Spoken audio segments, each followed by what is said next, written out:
Rated M for mature. I remember when I was a kid, and every kid loves dinosaurs, and you would always be like, oh, I love a velociraptor, I love a brontosaurus, right? And you could have that chart where you could see the scale of all the dinosaurs, and you'd have that one poor guy who was like 5'9", standing there looking nervous next to the Stegosaurus and the Brachiosaurus and everything, and you have that sense of scale. And I think if you're creating a cool video game universe with monsters, you want to have everything from something that's knee-high to him all the way to something that's 10 to 15 plus stories high and everything in between.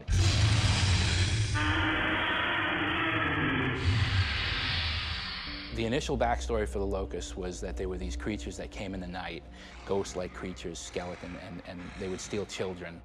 There's a myth and a legend in the world of Sarah that would scare their children, that creatures come at night, or the boogeyman will get you at night, he'll take the child away if he's not good. Well, over the history of the planet, that's been happening. They've been taking children and stuff, and so what was a real event has become that sort of mythos of legend of, oh, the boogeyman's going to get you.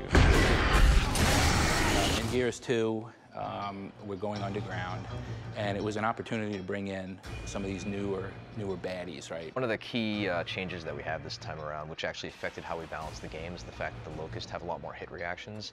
So when the player shoots a few bullets into a Locust chest, the Locust will actually react in a believable fashion and stumble. And when you have a big boomer coming at you with a butcher knife and he's running at you, and you shoot him and he ducks his head and puts his shoulder into it, and you're shooting into his arm, and he's still trying to running against that fire hose, it feels really strong. I'd say the biggest thing is we have expanded our AI family by quite a bit. There's lots of different creature types, and there's lots of new ways that the creature types interact with each other. For example, there's a new guy called the Cantus. They have the ability to revive downed teammates on their side. So if you shoot down a Locust but don't finish him, he can bring him back to life from across the battlefield. If you're in a fight with one of these Cantus guys and you ignore him, you're just fighting the front guys, they're just going to keep coming back. And if you do enough damage to him, he'll actually spawn tickers to go after you and try to distract you while he does other things. I love the Tickers. The Tickers are my new favorite enemy. It's sort of like a moving, walking landmine.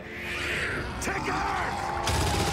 Their whole purpose is kamikaze, so they just kind of scurry around and hide until they see you, and then they'll just charge you, and once they get close to you, they kind of like, flex their muscles on their back and blow up this bomb that's on their back, so.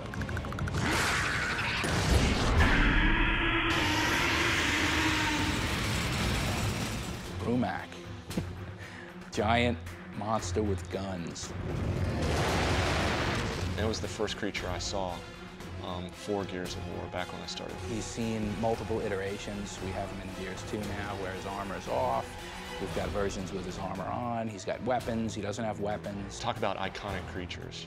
The Brumak is the epitome of every Gears of War creature there is. Everything else is derived from him. Bloodmounts are really cool. One of the most difficult creatures that you'll encounter in the single-player game. He's crazy, they kind of walk on their hands, and they've got these crazy weapon feet.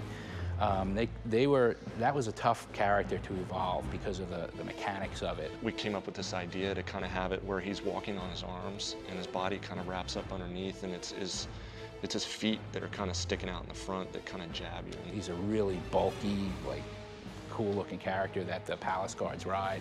And when he gets close to you, he's deadly. The melee attack is insane, and he just kicks at you with these sharp claws on his feet. And one of the cool things is you can shoot their helmet, and that'll get them all pissed off, and they'll actually rip their helmet off and then charge at you and stuff. So you can actually slow them down if you shoot them in the face, which what doesn't actually slow down if you shoot them in the face anyway. Palace guards are specific to the Locust Palace. He's essentially a Theron, but a crazy, mental, much more badass Theron. I think the one word that we do use most often, and probably daily, is badass. I think it's my art director, Chris Perna, it's his favorite word. Right.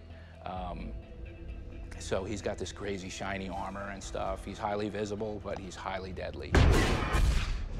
Scourge is the new big bad, as we like to call them, in Gears 2, and he's the Locust higher-up, kind of high priest kind of character. The Locust ultimately control a lot of the denizens of the Hollow by using things like pheromones as well as certain verbal abilities, and the Cantus are the class of Locust that use this, and he's essentially the leader of that caste. And he's incredibly agile, and he wields a burst pistol as well as a double-ended chainsaw staff, which is very useful for doling out a lot of pain. Scourge is our Rom 2.0, although he's badder than Rom. I'd say Scourge probably lays awake at night thinking about ways to hack people apart and separate them and eviscerate them. Scourge would eat Rom for breakfast, basically, yeah. I think if you were to compare Rom to Scourge and use cars as an example, I think Rom would be the Humvee, where Scourge would be the Ducati bicycle. It's a steak versus foie gras. It's flip-flops versus boots. I can keep going.